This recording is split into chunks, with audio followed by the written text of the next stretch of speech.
أعوذ بالله من الشيطان الرجيم بسم الله الرحمن الرحيم يا بني إسرائيل اذكروا نعمتي التي أنعمت عليكم وأني فضلتكم على العالمين واتقوا يوما لا تجزي نفس عن نفس شيئا ولا يقبل منها شفاعة ولا يؤخذ منها عدل ولا هم ينصرون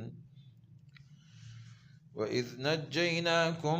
من آل فرعون يسومونكم سوء العذاب يذبحون أبناءكم ويستحيون نساءكم وفي ذلكم بلاء من ربكم عظيم وإذ فرقنا بكم البحر فأنجيناكم وأغرقنا آل فرعون وأنتم تنظرون وإذ واعدنا موسى 40 ليلة ثم اتخذتم العجل من بعده وأنتم ظالمون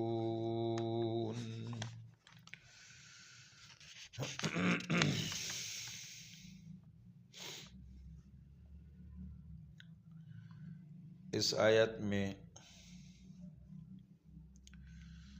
بنی اسرائیل کو دوبارہ خطاب ہے، چونکہ نبی علیہ السلام کے زمانے کے یہودیوں کو یہ خطاب ہے، اور عموماً ایسا ہوتا ہے کہ باپ دادا پر جو احسان اکرام کیا جائے اس سے اس کی اولاد بھی فائدہ حاصل کرتی ہے، جس کا عام طور پر مشاہدہ ہوتا رہتا ہے۔ اس لیے ان کو بھی اس آیت میں مخاطب سمجھا جا سکتا ہے۔ یا بنی اسرائیل اذکروا، اے اولاد یعقوب یاد کرو میرے احسان، نعمتی التی، میرے احسان، انعمت علیکم جو میں نے تم پر کیے ہیں، وانی فضلتکم علی العالمین، اور یہ کہ میں نے تم کو بڑائی دی ہے تمام عالم پر، تمام عالم پر میں نے فوقیت دی ہے، اس زمانے میں، اس زمانے کے لوگوں پر، بنی اسرائیل کو اس وقت فوقیت حاصل تھی، اور اب بہترین امت یہ جو ہے نبی علیہ السلام کی امت ہے،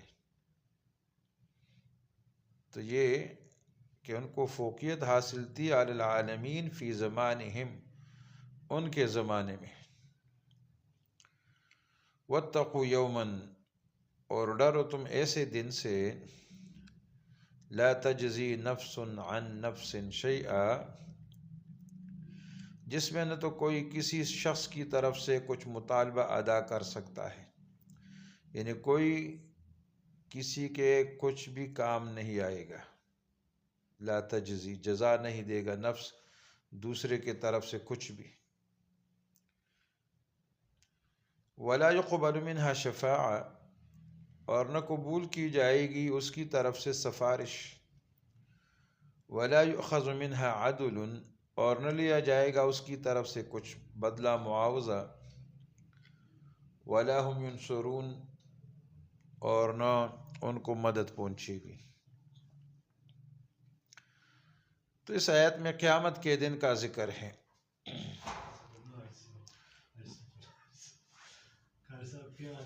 قیامت کے دن کا اس میں ذکر ہے، تو مثلا کسی کے ذمہ نماز روزے کا مطالبہ ہو، اور دوسرا کہہ دے کہ میرا نماز روزہ لے کر اس کا حساب بے باک کر دیا جائے، اور معاوضہ یہ کہ کچھ مال وغیرہ داخل کر کے بچا لاوے، سو دونوں باتیں نہیں ہوگی۔ اور بغیر ایمان کے سفارش قبول نہ ہونے کو جو فرمایا ہے، تو دوسری آیتوں سے معلوم ہوتا ہے کہ اس کی یہ صورت ہوگی کہ ایسوں کی خود سفارش ہی نہیں ہوگی جو قبول کی گنجائش ہو، اور طرفداری کی صورت یہ ہوتی ہے کہ کوئی زوراور جماعت حمایت کر کے زبردستی نکال لاوے۔ تو عرض یہ کہ دنیا میں مدد کرنے کے جتنے طریقے ہوتے ہیں، بغیر ایمان کے کوئی طریقہ بھی مفید نہیں ہوگا۔ تو کافر کے حق میں نہ کسی کی سفارش قبول ہوگی، نہ کوئی کر سکے گا، نہ کوئی مال دے کر ان کو جہنم سے نکال سکے گا، نہ کوئی رشوت، نہ کوئی سفارش، نہ کسی کے زور اور قوت چلے گی جو ان کی مدد کر سکے۔ تو فرمائیں اس دن سے ڈرو۔ وَإِذْ نَجَّيْنَاكُمْ مِنْ آلِ فِرْعَوْنَ يَسُومُونَكُمْ سُوءَ الْعَذَابِ۔ تو اوپر جن خاص نعمتوں کا حوالہ دیا گیا تھا، اب اس کی یہاں سے تفصیل شروع ہو رہی ہے۔ تو فرمایا وہ زمانہ یاد کرو جب کہ رہائی دی ہم نے تم کو، تمہارے آباء و اجداد کو، فرعون سے، آل فرعون سے، جو ان کو دیتے تھے سوء العذاب، بری طرح کا عذاب۔ یذبحون ابناءکم، ذبح کرتے تھے تمہارے بیٹوں کو، ویستحیون نساءکم،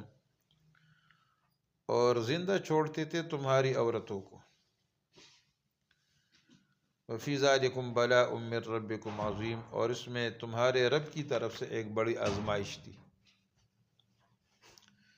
کسی نے فرعون سے پیشنگوئی کر دی تھی کہ بنی اسرائیل میں ایک لڑکا ایسا پیدا ہوگا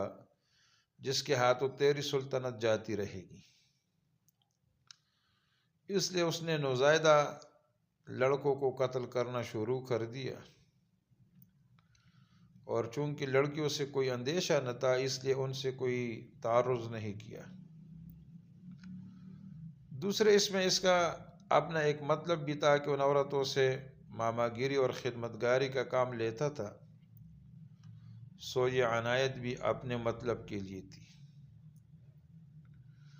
تو کتنے بنی اسرائیل کے لڑکوں کو فرعون نے ذبح کر ڈالا تھا، اس خوف اور ڈر سے کہ کہیں وہ لڑکا پیدا نہ ہو جائے اور میری سلطنت جاتی نہ رہے۔ تو فرمایا اللہ تعالیٰ نے تمہیں اس عذاب سے بھی بچا نکالا، تمہیں نجات دے دی، فرعون کو غرق کر دیا۔ وَإِذْ فَرَقْنَا بِكُمُ الْبَحْرَ، فرمایا وہ وقت بھی یاد کرو جب شک کر دیا، پاڑ دیا ہم نے دریا کو تمہارے لیے۔ یہ قصہ اس وقت ہوا کہ موسیٰ علیہ السلام پیدا ہو کر پیغمبر ہو گئے،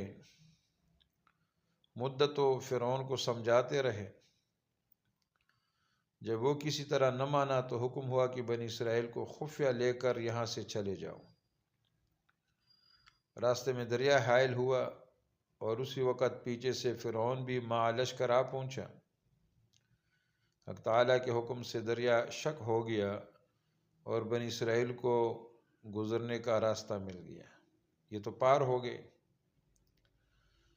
فرعون کے پہنچنے تک دریا اسی طرح رہا، وہ بھی تعاقب کی غرض سے اس میں گھس گیا۔ اس وقت سب طرف سے دریا سمٹ کر اپنی سابق حالت پر ہو گیا، اور فرعون اور اس کے ساتھی سب وہاں ہی غرق ہو کر کے ختم ہو گئے۔ تو فرمایا اس نعمت کو بھی یاد کرو جب ہم نے تمہیں نجات دے دی، پاڑ دیا دریا کو، فرقنا بکم البحر، پاڑ دیا ہم نے تمہاری وجہ سے دریا کو، فانجیناکم، پھر بچا دیا ہم نے تم کو، واغرقنا آل فرعون، اور ڈبو دیا فرعون کے لوگوں کو، مع فرعون، فرعون کے ساتھ، وانتم تنظرون، اور تم یہ اپنی آنکھوں سے دیکھ رہے تھے، معائنہ کر رہے تھے۔ وَإِذْ وَعَدْنَا، وہ وقت یاد کرو جب ہم نے وعدہ کیا موسیٰ علیہ السلام سے 40 رات کا، ثم اتخذتم العجل من بعده، پھر تم نے بنا لیا بچھڑے کو معبود، من بعده موسیٰ کے جانے کے بعد، وانتم ظالمون،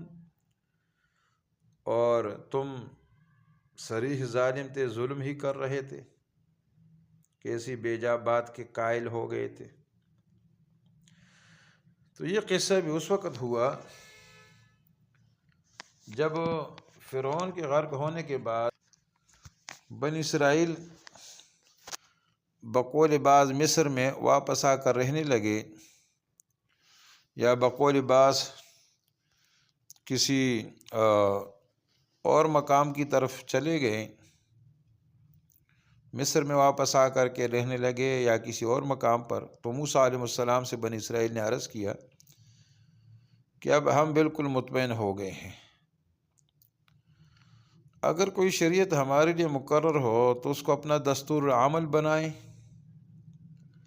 موسیٰ علیہ السلام کی عرض پر اللہ تعالیٰ نے وعدہ فرمایا کہ تم کوہ طور پر آ کر 1 مہینہ ہمارے عبادت میں مشغول رہو،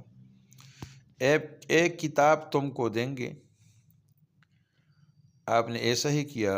اور تورات آپ کو مل گئی، مگر 10 روز مزید عبادت میں مشغول رہنے کا حکم دیا گیا کہ موسیٰ علیہ السلام نے 1 ماہ روزے رکھنے کے بعد افطار فرما لیا تھا، اور اللہ تعالیٰ کو روزہ دار کے منہ کا جو رائحہ ہے وہ بہت پسند ہے، اس لیے موسیٰ علیہ السلام کو حکم ہوا کہ 10 روزے اور رکھے تاکہ وہ رائحہ بدبو پر پیدا ہو جائے۔ تو اس طرح یہ 40 روزے پورے ہو گئے۔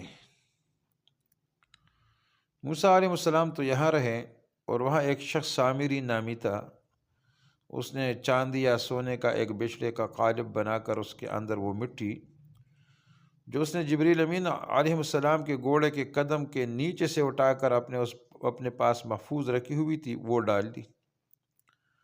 اس بچھڑے میں جان پڑ گئی، اور جو ہلائی بنی اسرائیل نے اس کی پرستش شروع کر دی۔ تو اس لیے فرمایا وَإِذْ وَعَدْنَا مُوسَىٰ، اور جب ہم نے وعدہ کیا موسیٰ سے 40 لیلہ 40 رات کا، ثُمَّ اتَّخَذْتُمُ الْعِجْلَ، پھر تم نے بنا لیا بچھڑے کو معبود، من بعدہ موسیٰ کے بعد۔ تو جب بچھڑے کا قالب بنا، سامری نے لوگوں سے کہا کہ یہ تمہارا خدا ہے اور موسیٰ کا خدا بھی یہ ہے، ھذا الہکم و الہ موسیٰ فنسی، موسیٰ بھول گیا ہے، کوئی طور پر گیا ہے۔ تو فرمایا ثم اتخذتم العجل من بعدہ وانتم ظالمون، اور تم صریح ظلم کر رہے تھے اس تجویز میں کہ غیر کو بچھڑے کو معبود بنا لیا۔ ثم عفونا عنکم من بعد ذلک لعلکم تشکرون، پھر ہم نے تمہاری توبہ کرنے پر درگزر کیا تم سے، لعلکم تشکرون، تاکہ تم شکر گزار بن جاؤ، تاکہ تم احسان ماننے والے بن جاؤ۔ وہ توبہ بنی اسرائیل نے پھر توبہ کی جب موسیٰ علیہ السلام واپس تشریف لے آئے اور یہاں کے بنی اسرائیل کی حالت دیکھے تو ان پر سخت برہم ہوئے اور ان کو کہا کہ توبہ کرو۔ توبے کا جو طریقہ کار تھا بنی اسرائیل کے لیے وہ یہ تھا کہ جنہوں نے گوسالہ پرستی کی ہے ان کو قتل کر دو، اور جنہوں نے گوسالہ پرستی نہیں کی وہ لوگ ان کو قتل کر دے جنہوں نے گوسالہ پرستی کی ہے۔ تو فرمایا یہ کام کرو، لہذا اس پر عمل درآمد ہوا، اور اللہ تعالیٰ نے سب کی خطائیں معاف کر دی، کرنے والوں کی گوسالہ پرستی وہ تو مقتول ہوئے، اور جنہوں نے جو ہے گوسالہ پرستی نہیں کی تھی انہوں نے لیکن روکا بھی نہیں تھا، تو اس لیے اس طرح اس پر عمل درآمد جب ہوا تو اللہ تعالیٰ نے دونوں گروہوں کی توبہ قبول فرمائی۔ تو فرمایا کہ پھر اللہ تعالیٰ تمہاری طرف متوجہ ہوئے، ثم عفونا عنکم، پھر معاف کیا اللہ نے تم کو، من بعد ذالک، اس کے بعد اللہ تعالیٰ نے تم سے درگزر کیا اتنی بڑی بات کے بعد بھی، تاکہ لعلکم تشکرون، تاکہ تم اللہ کا احسان مانو اور اللہ کے شکر گزار بندے بن جاؤ۔ تو یہ تھا آج کا سبق، آج کا درس۔ وآخر دعوانا ان الحمد للہ رب العالمین۔